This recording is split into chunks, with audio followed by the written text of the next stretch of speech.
خطة في منتهى الذكاء من أيمن الرمادي مدرب الزمالك في تشكيل الفريق قصاد بيراميدز. الرمادي اتصل بزيزو وقال له أنا ما بيهمنيش أنت رايح الأهلي ولا رايح فين، أنا مدرب وعايز أكسب، توعدني إنك لو بقيت موجود في ماتش النهائي تلعب بكامل تركيزك. زيزو قال له هعمل أحلى ماتش في حياتي وهخلي جمهور الزمالك يعمل لي حفلة وداع بعد ما أجيب لهم الكاس من بيراميدز. الرمادي كان مبسوط من حماس ورد فعل زيزو، علشان كده قال له أنا هظبط كل حاجة مع حسين لبيب ومجلس الإدارة، إنك تكون موجود في الماتش ومهما الجماهير هجمتك كأنك مش سامع، وأنا هخليك تلعب الماتش كله وإن شاء الله المكسب يبقى من نصيبنا. زيزو الفترة اللي فاتت دي كان بيتمرن في الجيم وكمان بيجيب مدرب أحمال مخصوص علشان لياقته البدنية تبقى جاهزة كأنه بيلعب ماتش كل أسبوع. كابتن أيمن الرمادي طلب من زيزو إنه يحضر معاه يوم واحد قبل الماتش يتمرن ويطمن على جاهزيته. زيزو وافق، ولما سأله لو حد من اللعيبة اعترض يا كابتن هيكون الوضع ايه، الرمادي قال انا المدير الفني وانا المسؤول عن كل حاجة، ما اعتقدش في لاعب هيقدر يعترض على قرار صادر مني شخصيا، ولو قصدك على شيكابالا لو مش عاجبه قراري يقدر يخرج بره الماتش تماما. قوة شخصية كابتن أيمن خلت زيزو مبسوط ومستعد لماتش بيراميدز، خصوصا إن هيبقى حدث تاريخي لو قدر زيزو يجيب الكاس للزمالك وتاني يوم الأهلي يعلن إنه لاعب في الأهلي. هيبقى حدث تاريخي ما حصلش قبل كده في مصر.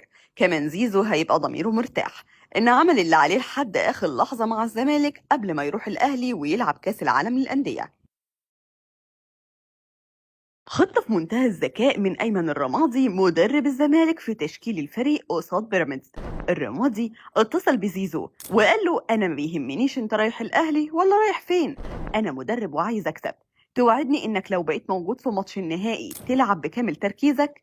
زيزو قال له هعمل أحلى ماتش في حياتي وهخلي جمهور الزمالك يعمل لي حفلة وداع بعد ما أجيب لهم الكاس من بيراميدز. الرمادي كان مبسوط من حماس ورد فعل زيزو، علشان كده قال له أنا هظبط كل حاجة مع حسين لبيب ومجلس الإدارة، إنك تكون موجود في الماتش ومهما الجماهير هجمتك كأنك مش سامع، وأنا هخليك تلعب الماتش كله وإن شاء الله المكسب يبقى من نصيبنا. زيزو الفترة اللي فاتت دي كان بيتمرن في الجيم وكمان بيجيب مدرب أحمال مخصوص علشان لياقته البدنية تبقى جاهزة كأنه بيلعب ماتش كل أسبوع. كابتن أيمن الرمادي طلب من زيزو إنه يحضر معاه يوم واحد قبل الماتش يتمرن ويطمن على جاهزيته. زيزو وافق، ولما سأله لو حد من اللعيبة اعترض يا كابتن هيكون الوضع ايه، الرمادي قال انا المدير الفني وانا المسؤول عن كل حاجة، ما اعتقدش في لاعب هيقدر يعترض على قرار صادر مني شخصيا، ولو قصدك على شيكابالا لو مش عاجبه قراري يقدر يخرج بره الماتش تماما. قوة شخصية كابتن أيمن خلت زيزو مبسوط ومستعد لماتش بيراميدز، خصوصا إن هيبقى حدث تاريخي لو قدر زيزو يجيب الكاس للزمالك وتاني